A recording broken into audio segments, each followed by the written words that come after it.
देवं कंसचाणूरमर्दनम् देवकी परमानन्दम् कृष्णं वन्दे जगद्गुरुम् देवकी परमानन्दम् कृष्णं वन्दे जगद्गुरुम्.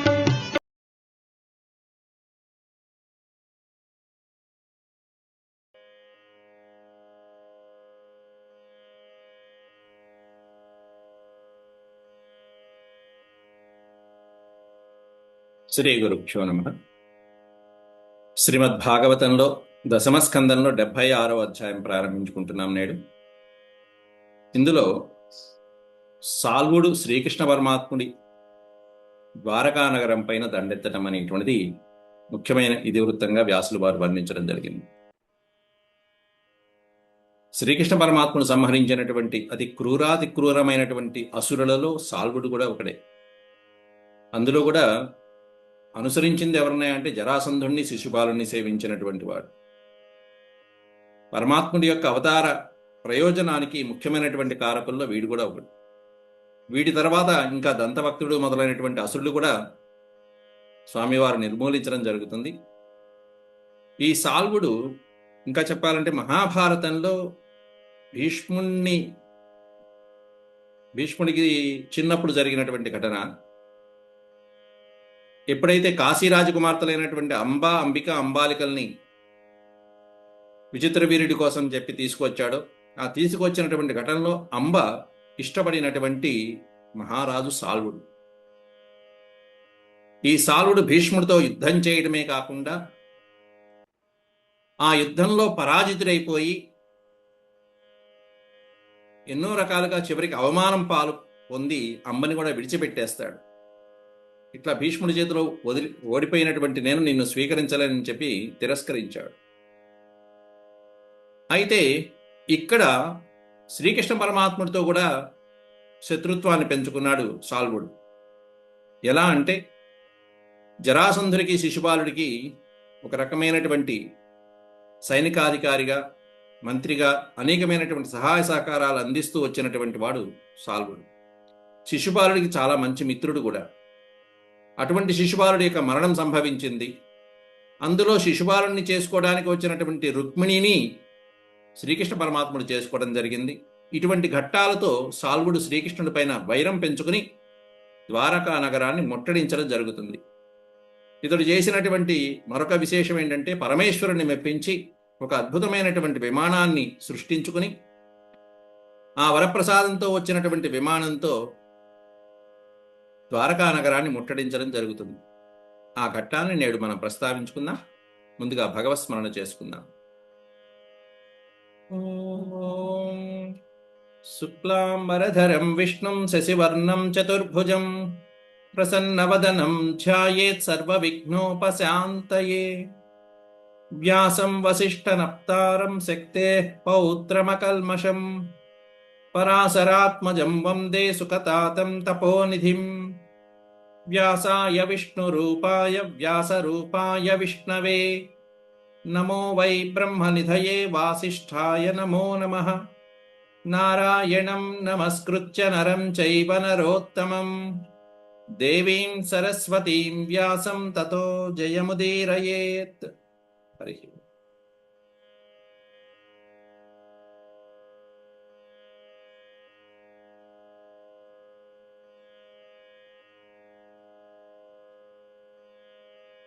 డెబ్భై 76వ అధ్యాయంలో శ్రీ సుక ఉవాచ అథాన్యదపి కృష్ణస్య శృణు కర్మాద్భుతం నృపా క్రీడానర శరీరస్య యథా సౌభపతిర్హతః అంటూ సుఖయోగేంద్రుల వారు పరమాత్ముడు చేసినటువంటి మరొక అద్భుతమైనటువంటి కర్మ వినురాజా. నృప, హే పరీక్షిత్ మహారాజా, కృష్ణస్య అద్భుతం కర్మ శృణు. శ్రీకృష్ణ పరమాత్ముడు చేసినటువంటి అన్యదపి కర్మ, అద్భుత కర్మ, మరొక విశేషమైనటువంటి అద్భుతమైనటువంటి కర్మను కూడా చెప్తాను విను నాయన అంటూ క్రీడానర శరీరస్య, నరశరీరము అంటే మానవ శరీరం, అంటే మానవ మాతృడిగా శ్రీకృష్ణ పరమాత్ముడు జన్మించి క్రీడా లీలగా అత్యంతమైనటువంటి లీలామానుష విగ్రహ రూపాన్ని ధరించినటువంటి శ్రీకృష్ణ పరమాత్ముడు యథా సౌభపతిర్హత, సౌభపతిని ఏ విధంగా సంహరించాడో, సౌభపతి అంటే సాల్వుడు, ఆ సౌభ విమానము యొక్క నాయకుడైనటువంటి ఆ సాల్వుడిని ఏ విధంగా హతహ సంహరించాడో ఆ ఘట్టాన్ని ప్రస్తావిస్తాను విను నాయన అంటూ వర్ణిస్తున్నాడు. ఎక్కడ రాజసూయం? నిన్నటి అధ్యాయంలో 75వ అధ్యాయంలో రాజసూయం అయిపోయింది. మరి ఈ ఘట్టం ఎక్కడ అంటే పాండవులు రాజసూయాగం చేయటం, ఈ దుర్యోధనుడు మైసభలో అవమానించబట్టము, మడుగులో పడిపోయిన మానధనుడు, ఆ తర్వాత జరిగిన ఘట్టం ఏమిటంటే ఇది కరెక్ట్గా ద్రౌపదీ పరాభవం జరుగుతున్నటువంటి ఘట్టంలో శ్రీకృష్ణుడు సాల్వుణ్ణి సంహరించినటువంటి ఘట్టం. అంటే అదేమన్నా సభాపర్వంలో మొదటిలో రాజసూయాగం జరిగింది. ఇప్పుడు మనం చెప్పుకుంటున్నటువంటి ఘట్టం మహాభారతంలో సభాపర్వంలో చివరిలో జరుగుతున్నటువంటి ఘట్టం. అంటే అధ్యాయానికి ఒక శ్లోకానికి, ఆ శ్లోకానికి ఈ శ్లోకానికి మధ్యలో సభాపర్వం అయిపోయింది భారతంలో. మొదలు చివరిలో కలిపాం, అది గుర్తుపెట్టుకోండి. ఎందుకంటే ఇక్కడ ఎందుకు చెప్తున్నానంటే రాజసూయాగంలో శ్రీకృష్ణ పరమాత్మను పాండవుల్ని కలిసిన తర్వాత మళ్ళీ ఎక్కడ కలిశాడంటే వనవాసంలో పాండవులు ఇట్లా కష్టాలు పడుతున్నారన్న చోటకి వెళ్తాడు కృష్ణ పరమాత్ముడు. వెళ్ళి పాండవుల్ని పరామర్శించడానికి వెళ్ళి, ధర్మజ మీకు ఇంత కష్టం వచ్చిందని అసలు ఊహించలేదయ్యా, ఈ విధంగా మాయాజూదంలో మిమ్మల్ని కౌరవులు ఈ విధంగా మోసం చేశారని తెలిసింది, వెంటనే తెలుసుకుని వచ్చాను. నేను గనక అక్కడ ఉండి ఉంటే అసలు ఆడనిచ్చేవాడిని కాదు, ఒకవేళ ఆడినా ఆ మోసగాళ్ళని అక్కడికక్కడే సంహరించేవాడిని అయ్యా అంటూ కృష్ణుడు ధర్మరాజుతో పలుకుతాడు. ఎక్కడ? అరణ్యాల్లో. నేను ఆ సమయంలో లేనయ్యా అంటాడు. ఏది? జూదమాడిన సమయంలో. మీరు కౌరవులతో జూదమాడిన సమయంలో, జూదమాడి అన్యాయంగా మిమ్మల్ని మోసపుచ్చిన సమయంలో నేను గనక ఉండి ఉంటే ఇలా చేసేవాడిని, అలా చేసేవాడిని, అట్లా చేసేవాడిని, ఇట్లా చేసేవాడిని కృష్ణుడు ఊదర కొడతాడు. అంతా అయిపోయిన తర్వాత ఎందుకండి, చేయాల్సిన టైంలో చేయక. అప్పుడు అడుగుతాడు ధర్మరాజే అడుగుతాడు, బావా మరి అక్కడ లేనంటావు, మరి ఎక్కడున్నావు, ఏం చేశావంటే అప్పుడు శ్రీకృష్ణ పరమాత్ముడు సాల్వుడితో యుద్ధం చేయడానికి వెళ్ళానయ్యా అని చెప్పి కృష్ణ పరమాత్ముడు ధర్మరాజుకి ఈ సాల్వుడితో యుద్ధం చేసిన ఘట్టాన్ని 10 అధ్యాయాల్లో చెప్పుకుంటూ వస్తాడు. ఇక్కడ మనకి భాగవతంలో 2 అధ్యాయాల్లో ముగించేశారు. దాదాపు సాల్వుడితో యుద్ధము, వాడు ఎన్నిసార్లు ఏ విధంగా దండ ఎత్తాడు, ఏ విధమైనటువంటి విమానాలతో వచ్చాడు, అవన్నీ కూడా దాదాపు 7-8 అధ్యాయాల్లో సవిస్తరంగా వివరించారు. ఇదంతా కృష్ణ పరమాత్ముడు ధర్మరాజుకి చెప్తూ ఉంటాడు. ఇది కదండి మోసం అంటే. పాండవుల్ని మోసం చేయటువంటి కృష్ణుడు మోసం చేశాడా లేదా? అక్కడ ఏం చెప్తున్నాడు? మీరు జూదమాడుతున్న సమయంలో నేను సాల్వుడితో యుద్ధం చేశాను, అందుకుని రాలేకపోయానయ్యా అన్నాడు. మరి ద్రౌపదిని అదే సందర్భంలో అక్కడ మానభంగం జరుగుతున్న ద్రౌపదిని అవమానిస్తున్న సందర్భంలో మరి కృష్ణుడేగా రక్షించింది. అక్కడ అదే సందర్భంలో జరిగిందేగా సన్నివేశం. మరి అంత పరమాత్ముడికి అవమానం జరిగిన తర్వాత తెలిసిన పరమాత్ముడికి మరి జూదం ఆడుతున్న తెలియదా? అక్కడ జూదం ఆడటం వల్లనే జరిగిన ఘట్టం కాదు కృష్ణుడు అన్నటువంటి మాట అది. సరే, అవన్నీ ఇక్కడ ప్రస్తావించక్కర్లేదు. ప్రస్తుతం స్వామివారు సుఖయోగిందుల వారి ద్వారా మనకి వినిపిస్తున్నటువంటి ఘట్టాన్ని మనం ప్రస్తావించుకుందాం, భాగవతంలో ఉన్నాం కాబట్టి. తర్వాత శిశుపాల సకస్సాల్వో, ఇక్కడ మనకి సాల్వా శాల్వా అనేటువంటి అక్షరాలు ఒక్కోసారి కుంటిసా పెడతాడు, ఒక్కోసారి మిలకిసా పెడతాడు. గమనించుకోండి, 2 ఒకటే, భిన్నం కాదు. మిల్కిషా అక్కల, మామూలు సకారం పెడితే సార్. శిశుపాల సకస్యాల్వో రుక్మిణ్యుద్వాహ ఆగతః యదుభిర్నిర్జిత సంఖ్యే జరాసంధాదయస్తథా. శిశుపాల సకః అని మొట్టమొదట్లో వాడి యొక్క పరిచయం చేసేశాడు. ఎవరు ఈ సాల్వుడు అంటే శిశుపాలుడికి స్నేహితుడు. రుక్మిణీ ఉద్వాహ ఆగతః, ఉద్వాహము అంటే సంస్కృతంలో వివాహము అని అర్థం. రుక్మిణీదేవి యొక్క వివాహ సందర్భంలో స్వయంవరం, ఆ ఘట్టంలో రుక్మిణీ స్వయంవర సందర్భంలో ఈ సాల్వుడు కూడా శిశుపాలుని ప్రోత్సహించినటువంటి వాడు. శిశుపాల నీకెందుకు, మేమందరం ఉన్నాం, కానీ రుక్మిణిని వివాహం చేసుకో నీకెందుకు అని చెప్పి రుక్మి ద్వారా రుక్మిణిని వివాహం చేసుకుంటానికి ముందుకొచ్చినటువంటి శిశుపాలుని ప్రోత్సహించినటువంటి రాజుల్లో సాల్వుడు ఒకడు స్నేహితుడిగా. కాబట్టి రుక్మిణి ఉద్వాహ సమయంలో, అంతేగాని రుక్మిణి పెళ్లి చేసుకోవడానికి వచ్చినవాడు కాదు, ప్రోత్సహించినటువంటి వాడు. ఉద్వాహ ఆగత యదుభిర్ నిర్జిత సంఖ్యే జరాసంధాదయస్తథా అంటూ వర్ణించాడు ఇక్కడ. ఆ సందర్భంలో అక్కడ యుద్ధానికి జరాసంధుడు మొదలైనటువంటి వాళ్ళందరూ సంహరించబడగా శ్రీకృష్ణ పరమాత్ముని చేతిలో ఒకరి తర్వాత ఒకడు, అవన్నీ పూర్వఘట్టాల్లో మనం చెప్పుకున్నవి. జరాసంధుడు సంహరించబడ్డాడు, నిన్న శిశుపాలుడు కూడా సంహరించబడ్డాడు. ఆ విధంగా యుద్ధంలో సాల్వుడు కూడా నిర్జించబడ్డాడయ్యా అని చెప్పడం జరిగింది ఇక్కడ. అయితే ఇక్కడ తథా అనేటువంటిది ఇక్కడ మామూలు దకారం ఉండాలి, అంటే తథా అప్పుడు అని అర్థం, అంతేగాని ఆ సందర్భంలో అని కాదు. ఏ సందర్భంలో? రుక్మిణి వివాహ సందర్భంలో జరాసంధుడు సంహరించబడ్డా. జరాసంధుడు సంహరించబడింది చాలా తర్వాత, కాబట్టి ఒకే సందర్భంలో ఇవన్నీ జరగలేదండి. అది ఒకవేళ పుస్తకంలో అర్థాలలో కనుక అట్లా స్ఫురించినట్టుగా ఉంటే మార్చుకోవాలి మనం భావంలో. రుక్మిణి వివాహ సందర్భంలో జరాసంధుడు వెంటనే మరణించబడలేదు, ఆ వెంటనే శిశుపాలుడు, ఆ వెంటనే చాలా వ్యత్యాసం ఉన్నది ఈ వీటి కథాఘట్టాలు. ఇందాక చెప్పాను కదా, ఒక సభా పర్వం ఆద్యంతాలలో మనం భిన్నమైనటువంటి అధ్యాయాల్లో ఉన్నాం. కాకపోతే మనకి ఈ భాగవతంలో వెంటనే ఒకటి తర్వాత వస్తాయి కాబట్టి మనం అలా చెప్పుకోవటం. జరాసంధుడి యొక్క వధ తర్వాత, శిశుపాలుడి వధ తర్వాత శ్రీకృష్ణ పరమాత్ముడు చేసినటువంటి యుద్ధంలో ఈ సాల్వుడు మరణించడం జరిగిందయ్యా, వీడు శిశుపాలుడి యొక్క స్నేహితుడు అనే అర్థం వరకు మనం తీసుకోవాలి. సాల్వః ప్రతిజ్ఞామకరోత్ శృణ్వతాం సర్వభూభుజాం అయాదవీం క్ష్మాం కరిష్యే పౌరుషం మమ పశ్యత అన్నాడు. అయాదవీం అనేటువంటి పదములకు అర్థం ఏంటంటే యాదవులు లేకుండా చేసేస్తారని ప్రతిజ్ఞ చేస్తాడు. భూమి మీద యాదవులు అనేటువంటి వాళ్ళు లేకుండా, దాన్ని అయాదవీం అంటాం. యాదవులు లేకపోవటాన్ని అయాదవీం. అశాంతి అంటే శాంతి లేకుండా ఉండటం, న శాంతి, అసత్యం న సత్యం అన్నట్టుగా అయాదవీం న యాదవీం, భూమి మీద యాదవ వీరుడు అనేటువంటి వాడు లేకుండా నేను చేస్తానని ప్రతిజ్ఞ చేశాడు సాల్వుడు. కాబట్టి సాల్వ ప్రతిజ్ఞామకరోత్, ఎప్పుడు? శృణ్వతాం సర్వభూభుజాం, సమస్తమైనటువంటి రాజులు వింటూ ఉండగానే ప్రతిజ్ఞ చేశాడు. ఏమని అంటే అయాదవీం క్ష్మాం కరిష్యే, భూమి మీద యాదవులు అనేటువంటి వాడు లేకుండా నేను చేస్తాను, పౌరుషం మమ పశ్యత, నా పౌరుషాన్ని చూద్దురుగా అని చెప్పి వాడు విపరీతమైనటువంటి ప్రతిజ్ఞ చేసి ఆ తర్వాత ఇతి మూఢ ప్రతిజ్ఞాయ దేవం పశుపతిం ప్రభుం ఆరాధయామాస నృపః పాంసు ముష్టిం సకృద్గ్రసన్. ఇక ఆ తర్వాత 1 సంవత్సర కాలం పాటు పశుపతిం ప్రభుం, దేవదేవుడైనటువంటి పశుపతిని, పరమేశ్వరుని పూజించడం జరిగింది. ఎవరు? మూఢ, ఆ మూర్ఖుడు. రాజులందరి మధ్యలో ప్రతిజ్ఞ చేసి ప్రభు అయినటువంటి పరమేశ్వరుని పూజించాడయ్యా. ఆరాధయామాస నృపః, పాంసు అంటే ధూళి, మట్టి, ముష్టిం పాంసు, ముష్టి అంటే పిడికిడి, ఒక పిడికిడి మట్టిని, సకృత్ గ్రసన్, గ్రసన్ అంటే ఆహారంగా స్వీకరిస్తూ. మామూలుగా తపస్సు చేసేటప్పుడు ఎప్పుడు కూడా మన దినచర్య కార్యక్రమాలు ఏవైతే ఉంటాయో వాటిని మానక్కర్లేదు.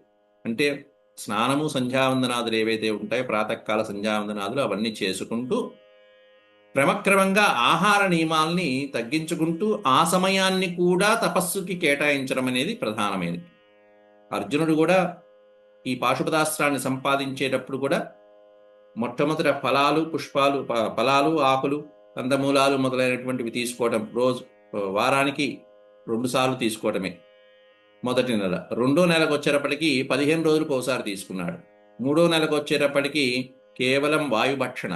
4వ నెలకు వచ్చేటప్పటికి అది కూడా లేకుండా మామూలుగా కేవలం ఊర్ధ్వాంగంతో, అంటే కేవలం కాలి బొటనవేలు మీద నుంచుని తపస్సు చేయడం. ఈ విధంగా ఆహార నియమాల్లో మార్పులు తెచ్చుకుంటూ ఆ సమయాన్ని కూడా తపస్సు కేటాయించుకోవడం అనేది ముఖ్యమైనటువంటి ఉద్దేశంగా తీసుకుంటూ ఇక్కడ వీడు పృథివీతత్వమైనటువంటి భూమిని ఆరాధిస్తూ ఈ భూమండలానికి నేను రాజు కావాలన్నట్టుగా ముష్టిం పాంసుం సకృత్గ్రసన్, కేవలం మట్టిని మాత్రమే ఆహారంగా తీసుకుంటూ సంవత్సరాంతే భగవాన్ ఆశుతోష ఉమాపతి, వరేణ ఛందయామాస సాల్వం శరణమాగతం.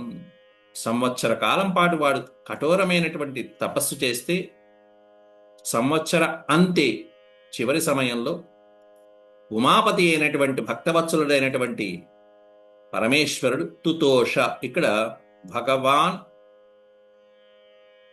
సుతోష అనుంది, భగవాన్ ఆసుతోష అని ఉంటుంది. ఇక్కడ నకారంలో ఉన్నటువంటి అకారం అనేటువంటిది వెళ్ళిపోతుంది. తుతోష అంటే సంతోషించు, ఆసుతోష సంతోషించను అని భూతకాలంలో పెట్టారు, పాస్ట్ టెన్స్లో. పరమేశ్వరుడు సంతోషించి వరేణ ఛందయామాస సాల్వం శరణమాగతం. ఆ పరమేశ్వరుని శరణ వేడినటువంటి సాల్వుణ్ణి ఉమాపతి అయినటువంటి శంకరుడు చక్కగా వరంతో అనుగ్రహిస్తున్నాడు.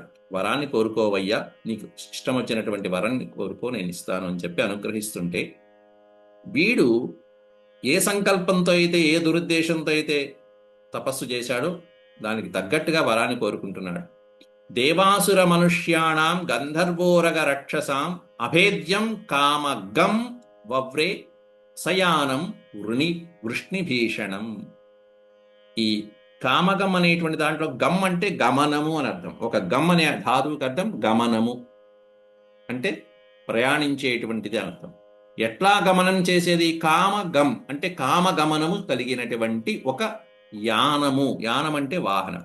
ఒక వాహనం నాకు కావాలి అంటే యజమాని యొక్క మనోభీష్టానికి తగ్గట్టుగా నడుచుకునేటువంటి ఒక విమానం లాంటి వస్తువు కావాలి.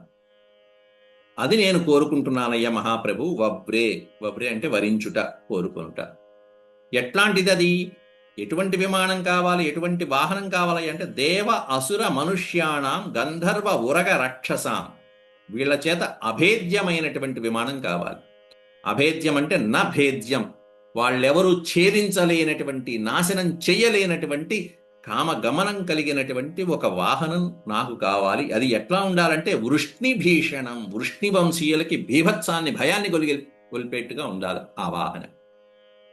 యాదవ వీరులకి, వృష్ణి వీరులు ఎవరైతే ఉంటారో వాళ్ళకి భయాన్ని కొలిపించేట్టుగా ఉండాలయ్యా, అటువంటి వాహనాన్ని నాకు ప్రసాదించు అని చెప్పి వరం కోరుకుంటే పరమేశ్వరుడు వెంటనే తథేతి అంటే తథాస్తు అంటాం. తథా ఇది తథేతి గిరిశాదిష్టో మయ పరపురంజయ పురం నిర్మాయ సాల్వాయ ప్రాదాత్ సౌభమయం స్మయం. పరమేశ్వరుడు తథాస్తు అని వరమిచ్చి మయుణ్ణి ప్రేరేపించాడు. పరమేశ్వరుడు మయసభని నిర్మించినటువంటి వాడే. మయ పరపురంజయ పురం నిర్మాయ సాల్వాయ, సాల్వుడి కోసం ఒక అద్భుతమైనటువంటి పురాన్ని అతను కోరుకున్నటువంటి విధంగా, ఆ వరానికి తగినటువంటి విధంగా ఉండే ఒక కామగమనం కలిగినటువంటి పురం.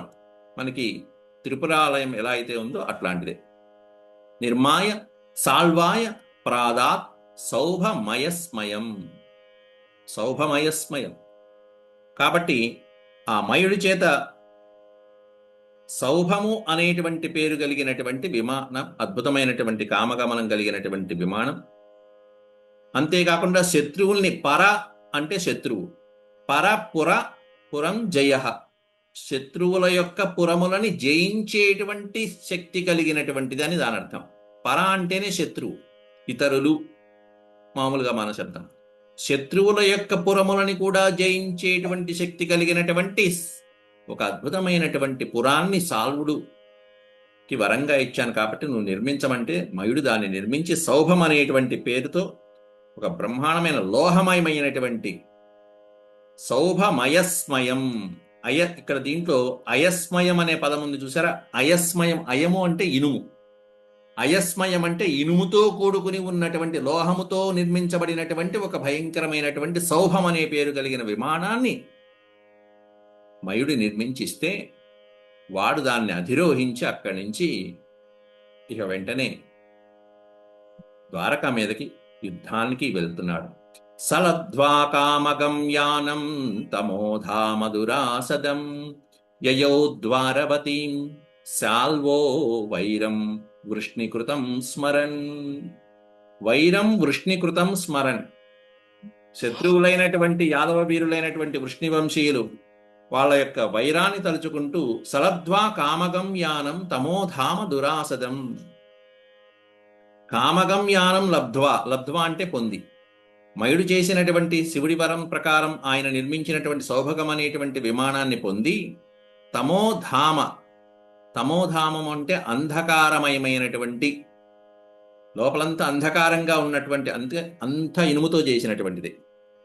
తమోధామ దురాసదం, ఎవరూ ప్రవేశించలేనటువంటిది, అసాధ్యమైనటువంటిది, అంధకారంలాగా ఉన్నటువంటి ఒక విమానం. అటువంటి విమానం అంధకారంగా ఉంటుంది చూడటానికి, ఎవరికి అశక్యమైనది. దురాసదం అంటే ఎవరు పట్టుకోలేనటువంటి ఎత్తులో పయనించగలిగినటువంటిది, అంత ఎత్తులో పయనించగలిగింది. దాంట్లో ఆ సాలువుడు ద్వారవతీం యయౌ, ద్వారకా పట్టణాన్ని చుట్టుముట్టడానికి బయలుదేరాడు. దేంతో అంటే కృష్ణ పరమాత్ముడి మీద వైరం పెంచుకున్నటువంటి వాడే. తనకి మిత్రుడైనటువంటి శిశుపాలుని సంహరిస్తాడా కృష్ణుడు అని చెప్పి ఆ కక్ష తీర్చుకోవడానికి బయలుదేరుతున్నాడు. అక్కడ నిరుధ్య సేనయా సాల్వో మహత్యా భరతర్షభ పురీం భవంజోపవనాని ఉద్యానాని చ సర్వశః. ఈ అక్షరం దగ్గర పెట్టి తీసుకుంటే వనాని ఉద్యానాని, నీ అనే అక్షరం ఇటు వస్తుంది, ఊ అనే అక్షరం అటు పక్క వస్తుంది. పురీం భవంజ ఉపవనాని ఉద్యానాని చ సర్వశః. ఉపవనాన్ని ఉద్యానాన్ని, నీ ఊ కలిపితే న్యూ అవుతుంది. నిరుధ్య సేనయా సాల్వ, ఎప్పుడైతే ద్వారకా నగరాన్ని దండెత్తాడో అంటూ మొదలు పెడుతున్నాడు. ఇక ఓ హే భరతర్షభ, ఓ పరీక్షిత్ మహారాజా అంటూ సుఖయోగేంద్రుల వారు చెప్తూ, ఆ సాలుడు అంత సైన్యంతో ద్వారకను చుట్టుముట్టాడయ్యా. అక్కడ ఎట్లాంటివి నాశనం చేశాడంటే మహత్యాసేనయ్య, వాడి యొక్క సైన్యం అంతా ఆ విమానంలో పట్టింది. వాడొక్కడే రాలా, వాడి యొక్క సకల సైన్యంతో పాటుగా ఆ విమానంలోనే పురీం భవంజ, భవంజ అంటే నాశనం చేయటం, భవంజ సర్వనాశనం చేయటం. పురీం అంటే ద్వారకాపురీం భవంజ, సమస్తమైన ద్వారకా నగరాన్ని కూడా ఎట్లా నాశనం చేశాడు? భవంజ, ఈ జో అనే అక్షరాన్ని విడదీసుకుంటే భవంజ ఉపవనాని, ఉపవనాని ఉద్యానాని చ సర్వశః. వనాలు, ఉద్యానవనాలు, ద్వారాలు, పట్టణాలు, అంతేకాకుండా సగోపురాణి ద్వారాణి ప్రాసాద అట్టాలతోలికా విహారాన్ స విమానాగ్ర్యాన్ నిపేతు శస్త్రవృష్టయ అన్నాడు. ఉద్యానవనాలు, వనాలే కాదు, అనేకమైనటువంటి భవనాలు, గోపురాలు, ద్వారాలు, ప్రాసాదాలు, అలాగే అట్టాల తోలికాహ అన్నాడు అక్కడ. అంటే కోట బురుజులు మొదలైనటువంటివి, రాజభవనాలు అంటే ఏవైతే రాజుగారి యొక్క అంటే ప్రభుత్వ ఆధీనంలో ఉన్నటువంటివి ఏవైతే ఉంటాయో వాటిని అన్నిటిని కూడా సర్వనాశనం చేసేశాడు. ఎలా అంటే విహారాన్ స విమానాగ్ర్యాహ, విమాన అగ్ర్య భాగం నుంచి, విమానం యొక్క పైభాగం నుంచి నిపేతు శస్త్ర వృష్టయ, అనేకమైనటువంటి శస్త్రాలని అలా వర్షింపజేశాడు వాడు పైనుంచి. రకరకాలైనటువంటి శస్త్రాలన్నీ కూడా ఆ విహార ప్రదేశాలు, విహారాలంటే జనులు విహరించేటువంటి అనేకమైన ప్రదేశాలను కూడా వాడు భంగం చేసేశాడు, భ్రష్టం చేసేశాడు, నాశనం చేసేశాడు. పైన విమానంలోంచే వాడు అనేకమైనటువంటి శస్త్రములని వదలటమే కాకుండా శిలాద్రుమాశ్చాసనయ సర్ప ఆసార శర్కరా ప్రచండశ్చక్రవాతో భూత్ రజసాచ్ఛాదితా దిశ. పైనుంచి ఆ విమానంలోంచే పెద్ద పెద్ద కొండరాళ్ళు, అనేకమైనటువంటి శిలల్ని వాళ్ళ సైనికుల చేత అనేక భవనాల మీద అలా పడేట్టుగా వర్షంలా కురిపించాడు. అవే కాకుండా ద్రుమములు, ద్రుమములు అంటే వృక్షములు అని అర్థం. శిలలు, వృక్షములు, వృక్షాశ్చ అశనయ, పైనుంచి ఇక అనేకమైనటువంటి రకరకాలైనటువంటి వృక్షాలే కాకుండా పెద్ద పెద్ద బండరాళ్ళు లాంటివి, అశనయ అంటే వజ్రాయుధం వంటి భయంకరమైనటువంటి ఆయుధాలు ఏవైతే ఉంటాయో, లోహంతో కూడుకునేటువంటివి ఏవైతే ఉంటాయో అట్లాంటివి. అలాగే సర్ప ఆసార శర్కరాహ, అనేకమైనటువంటి అస్త్రములు ఏవైతే ఉంటాయో మంత్రంతో ప్రయోగించేటువంటి సర్పాస్త్రములు మొదలైనటువంటివి, నాగులు మొదలైనటువంటివి, అవి ఆసార శర్కరాహ, భయంకరమైనటువంటి ఇసుక తుఫానులాగా కురిపించేటువంటి ఇసుక వర్షంలాగా వచ్చేటువంటివి, కుప్పలు కుప్పలు కుప్పలు కుప్పలు. ఈ విధంగా నగరాన్ని, సుందరమైనటువంటి నగరం, ఆ నగరం కూడా ఎట్లాంటి నగరం అండి? విశ్వకర్మ చేత నిర్మించబడినటువంటి నగరం అది, ద్వారకా నగరం. అభేద్యమైనటువంటి నగరం, కృష్ణ పరమాత్ముడికి అత్యంత ప్రీతికరమైనటువంటి నగరం. ఆ సమయంలో అసలు కృష్ణుడు అక్కడ లేడు ద్వారకలో. ఇంకా చెప్పాలంటే ధర్మరాజుతోనేమన్నా సాల్వుడితో యుద్ధం చేశానన్నాడు. సాల్వుడు యుద్ధానికి వచ్చినప్పుడు కృష్ణుడు అక్కడ లేడు ద్వారకలో. మరి ఎవరు యుద్ధం చేశారా అంటే తర్వాత చెప్తాడు. ప్రద్యుమ్నో భగవాన్ వీక్ష, ప్రద్యుమ్నుడు యుద్ధం చేశాడు కూర్చుని. ఇక్కడ లేడు, అక్కడే లేడు, పరమాత్ముడు ఏ రాజకార్యంలో ఉన్నాడు. ప్రచండ చక్రవాతోభూత్ రజసాచ్ఛాదిత, రజస భయంకరమైనటువంటి దుమ్ము ధూళి, రజస్సు అంటే ధూళి, ఆ ధూళితో ఒక్కసారిగా ఆచ్ఛాదనం చేశాడు మొత్తం ద్వారకా నగరం అంతా. ఎందుకంటే సముద్ర తీరంలోనే ఉంది.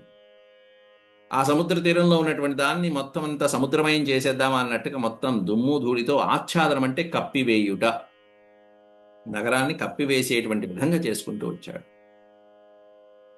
ప్రచండ చక్రవాతో అభూత్, భయంకరమైనటువంటి వాయువులను కూడా సృష్టించడం, సుడిగాలను సృష్టించడం వాడి యొక్క శక్తులతో అనేక రకాలుగా ప్రజల్ని ఇబ్బంది పెడుతూ ద్వారకా నగరాన్ని దాదాపు 1/4 నాశనం చేసేశాడు.